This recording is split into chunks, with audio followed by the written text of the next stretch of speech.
Hey everybody, it's Pixel, and today I'm going to be throwing together a very simple sausage ball recipe.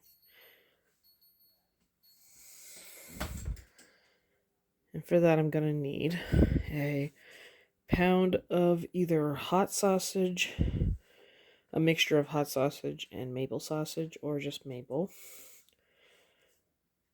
about 16 ounces of shredded cheese, and a box of homestyle biscuit mix, or about 36 ounces of Bisquick. And it's really quite simple. Put in cheese, pour in the biscuit mix, put in the pound of sausage meat. And of course, this will get mixed together thoroughly.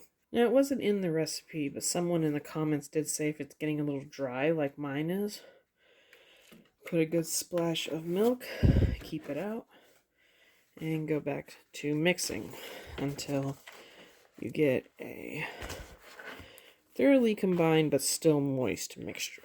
You're going to start making your mix and making little 1 inch or so balls to put on a cookie sheet.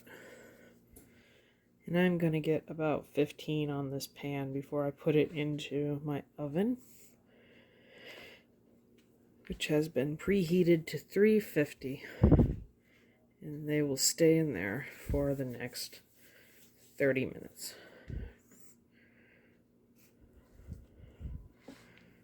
Alright, when I took our sausage balls out of the oven, I let them set for about 5 minutes. You want them hot, but you don't want them to burn you. And try a bite of one with some ketchup.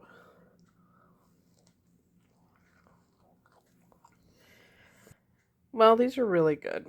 They have kind of a flavor that a sausage biscuit would give you because it's all the same elements, only in a sausage ball. They did get a little dry around the outside, so I'm wondering if there's a way to remedy that. So if you have an idea, let me know in the comments. But remember, if you like what you saw, leave a like, leave a comment about it. And I will see you in